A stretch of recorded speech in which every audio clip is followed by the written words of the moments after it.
Welcome to module number 6, portfolio delivery cycle.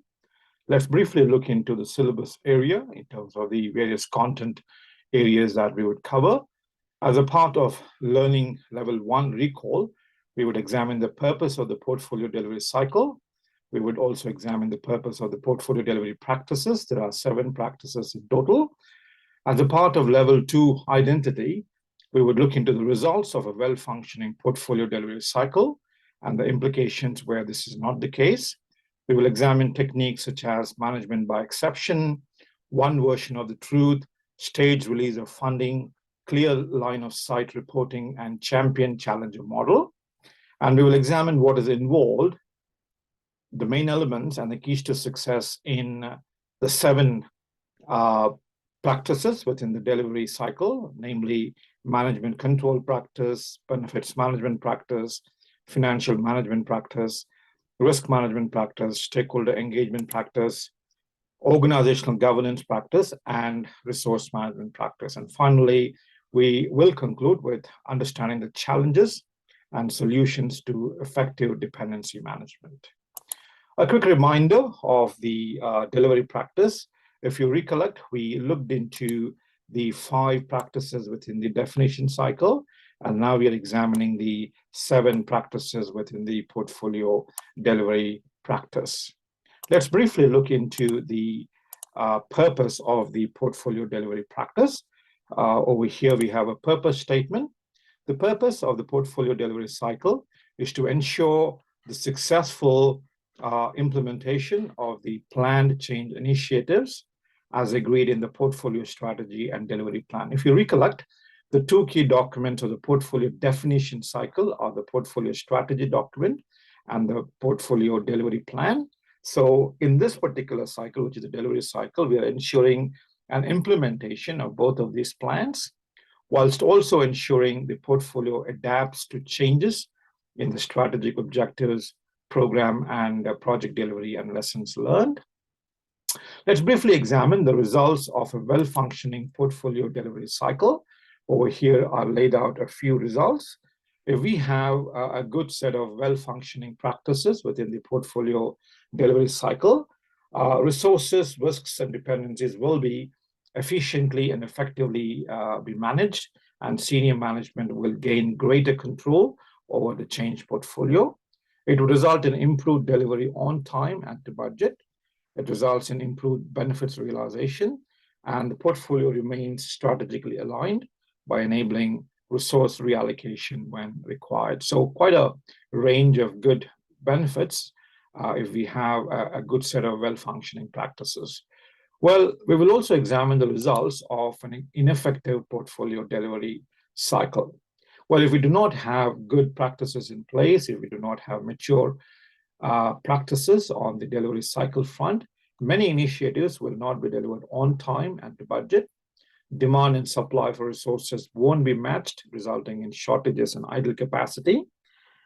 Inadequate action will be taken to address poor performance and delivery slippage. Initiative scheduling results in unnecessary operational disruption.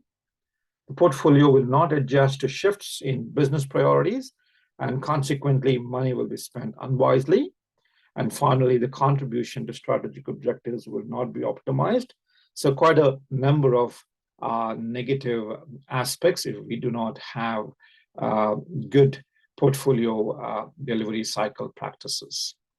Let's briefly examine the purpose of each of the practices within the portfolio delivery cycle. Let's start off with the first practice, which is the management control practice. So this particular slide talks about the purpose of the management control practice. Now, once agreed, the portfolio strategy and delivery plan form the baseline for what is to be delivered. The purpose of the management control practice is to ensure that progress at an individual and portfolio level is regularly monitored against this baseline. So this helps to ensure that delivery stays on track and that the portfolio remains strategically aligned. Now, that's the purpose statement of management control. Now, every practice within the delivery cycle has got a set of main elements let's examine the main elements pertaining to the management control practice. So here on this particular slide are the 5 main elements in terms of what is involved in the management control practice.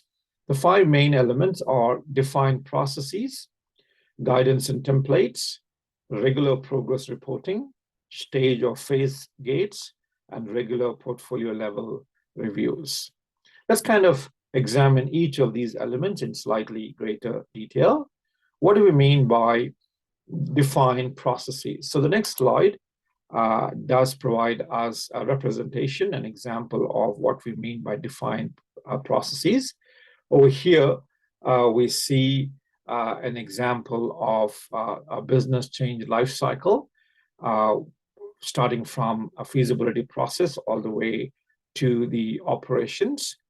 So we need to have clearly defined processes in terms of how does a change begin and how does a change end and how it is incorporated into the operational environment. This is just an example representation of a business change life cycle. On the next slide, we've got some additional comments on this particular element. Business change life cycle needs to be applied to all initiatives. That's an important aspect of control.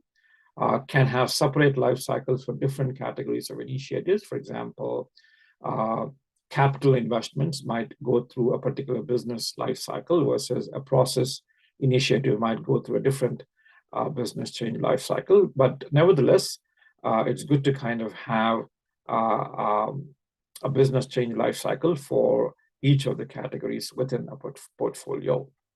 The second aspect is escalation procedures.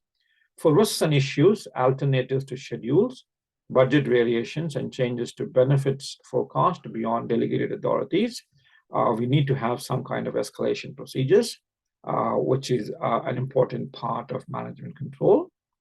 Escalation is usually linked to control limits beyond which variances from plan are referred to the relevant portfolio governance body for approval or remedial action. It kind of links to the management by exception technique.